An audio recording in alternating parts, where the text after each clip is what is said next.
देखिए, जब आदमी का उम्र हो जाता है, यानी आप अभी यंग हैं और आप एक दिन जो है बूढ़े हो जाएंगे, और आप उस समय आपको क्या होगा कि एक बच्चे को तो मान लेते हैं कि समझ नहीं है, उसको समझ होने के लिए एक एज जो है सरकार के द्वारा तय कर दिया जाता है कि इसकी समझदारी इस एज के बाद आती है। तो यहाँ पे जो बूढ़े व्यक्ति हैं वो सारा जीवन को देखे हुए हैं, लेकिन उस एज में उनका जो शरीर होता है ना, वो उतना सही नहीं होता है, तो उनको एक तरह से सेवा चाहिए।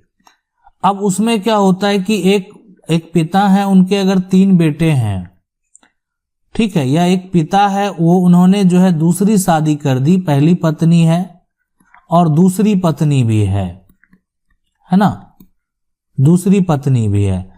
तो ये भी होता है कि दूसरी पत्नी के भी जो बच्चे से ज्यादा पिता प्यार करते हैं, या पहली पत्नी के जो बच्चे हैं पिता उससे ज्यादा प्यार करते हैं, और अपना संपत्ति जो है वो बच्चे को ही दे देते हैं, अपने बेटे को दे देते हैं, बेटी को भी कभी कभी दे देते हैं, कभी कभी जो है यानी किसी अन्य व्यक्ति को भी जो है देते हैं। लेकिन देखिए, संपत्ति आप किसी को अपना दे सकते हैं, संपत्ति बेचना और संपत्ति देना दोनों अलग अलग चीज है।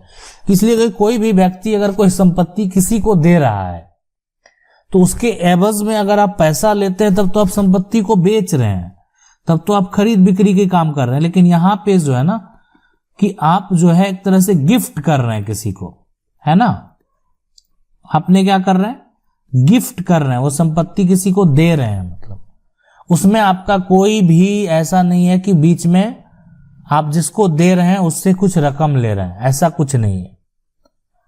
अब गिफ्ट अगर आप किसी को कर रहे हैं तो आपका दिमागी हालत सही होना चाहिए। पागल आदमी किसी को गिफ्ट क्या करेगा? तब तो इसका मतलब हो गया कि ठगने वाली बात है, पागल था, संपत्ति को गिफ्ट डीड करवा लिया, मतलब अपने नाम से रजिस्टर करवा लिया। तो ये कोई तरीका नहीं है, फिर ऐसा आप करेंगे तो तुरंत एक्शन लिया जाएगा और वो गिफ्ट डीड जो है वो इनवैलिड हो जाएगा, कैंसिल हो जाएगा। उसके अलावा जो है यानी गिफ्ट अगर आप करते हैं तो अपने हिस्से की संपत्ति करेंगे, है ना, हिस्से की संपत्ति आप जो है किसी को गिफ्ट कर सकते हैं।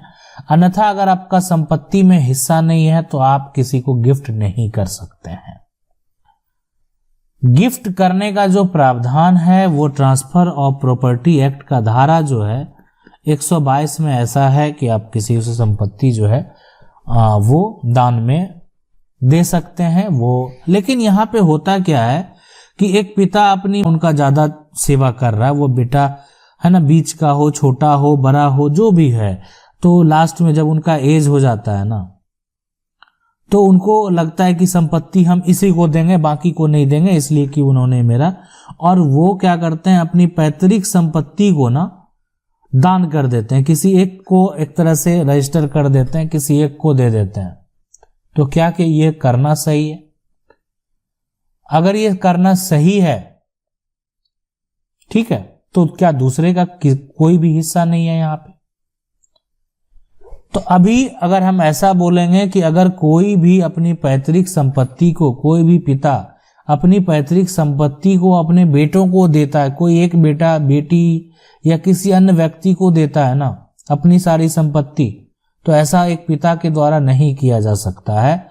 यानी वो पैतृक संपत्ति को अगर देते हैं तो उस पे प्रॉपर्टी जो ट्रांसफर प्रॉपर्टी एक्ट में ऐसा प्रावधान है कि उस तरह के गिफ्ट डीड को जो है तुरंत कैंसिल भी कराया जा सकता है अगर आपने वैसा किया है तो यानी आप अपनी संपत्ति देने के लिए स्वतंत्र हैं, लेकिन आप अपनी हिस्से की संपत्ति सिर्फ दे सकते हैं। कहने का मतलब क्या है, हम आपको अच्छे से समझाने का प्रयास करते हैं कि अगर मान लेते हैं कि पिता के अगर 3 है ना बच्चे हैं, बेटा है ना, और बेटा है, और लेकिन जो इनके पास प्लॉट है ये टोटल 4 है। इनके पास जो टोटल प्लॉट है आप देख सकते हैं कि ये वाला प्लॉट है, एक ये वाला है ना, 529,516 है ना, और ये एक ये है 509 है ना, 509, और एक यानी ये वाला 506 है। ये सारा प्लॉट आप देख सकते हैं पिता के पास है। तो अगर मान लेते हैं सारा का एरिया अभी फिलहाल रखते हैं, अभी इस पे सिर्फ समझना है इसको। अगर सबका ये जो है एरिया भी सेम है, मतलब सारा प्लॉट जो है वो बराबर बराबर है, तो एक पिता का हिस्सा होगा, एक बेटा का हिस्सा होगा, एक दूसरा बेटा का हिस्सा होगा, एक तीसरा बेटा का हिस्सा होगा। तो अब जो है यानी ये सारा ऐसा ही होगा। अब पिता के पास जो शेयर है वो पिता चाहे तो किसी एक बेटे को दे सकता है, ये संभव है। अन्यथा ये अगर सारी प्रॉपर्टी पिता किसी को देते हैं तो ये संभव नहीं है, वो नहीं दे सकते हैं, ऐसा नहीं कर सकते हैं। ठीक है। अब है कि पिता के पास अगर अर्जित संपत्ति है, पिता ने खुद की कमाई से सारा संपत्ति को अर्जित किया है। अब पिता के यहां भी 3 बेटे हैं, है ना, बेटा है, फिर बेटा है और बेटा है। तो अगर यहाँ पे 3 बेटे हैं, 4 बेटे हैं या एक बेटी भी होगी, लेकिन पिता का जो संपत्ति है वो अर्जित है, मतलब पैतृक संपत्ति नहीं है ना, पैतृक नहीं है। तो संपत्ति यानी अगर यह पैतृक नहीं है तो क्या होगा उस केस में? पैतृक संपत्ति अगर नहीं है तो अर्जित संपत्ति पिता किसी को दे सकता है, किसी को दे सकते हैं, वो सारी संपत्ति दे सकते हैं, आप कुछ नहीं कर पाएंगे। वो अपनी पत्नी को दे सकते हैं, वो अपने बच्चे को दे सकते हैं, वो बेटी को दे सकते हैं, परिवार के किसी अन्य सदस्य को दे सकते हैं, वो देने के लिए स्वतंत्र है। आप उस पे कोई भी रोकथाम नहीं कर पाएंगे, कुछ नहीं कर पाएंगे। तो ये तरीका होता है। अब जो सवाल ये उठता है, अब अगर ऐसा होता है, मान लेते हैं किसी पिता के द्वारा ऐसा किया गया केस, अगर मान लेते हैं सारा संपत्ति जो है किसी एक बेटा को दे दिया गया, पिता के यहाँ पे 3 बेटे, लेकिन किसी एक बेटा को ही ये सारा संपत्ति दे दिया गया। सारा प्लॉट जो है वो चारों प्लॉट आप देख रहे हैं, ये सारे प्लॉट जो है पिता के द्वारा किसी एक बेटा को दे दिया गया। तो अब यानी अभी क्या होगा, केस किस पे फाइल होगा? एक उस बेटे पे, है ना, और दूसरा एक पिता के ऊपर, कि पिता ने अपनी संपत्ति को, अपनी सारी पैतृक संपत्ति को, जो कि उनको अधिकार नहीं था देने का, अब जो है जब न्यायालय के बीच में वकील के द्वारा ये जो पक्ष रखा जाएगा, तो उस समय न्यायालय में ये चीज देखा जाएगा कि वो जो पैतृक संपत्ति है उसमें किसका किसका हक है। और पिता ने सिर्फ एक बेटे को दे दिया तो क्या होगा कि उसको प्रॉपर्टी है उसको कैंसिल कर दिया जाएगा, और कैंसिल करने के बाद जो है उसमें सभी का समान आदेश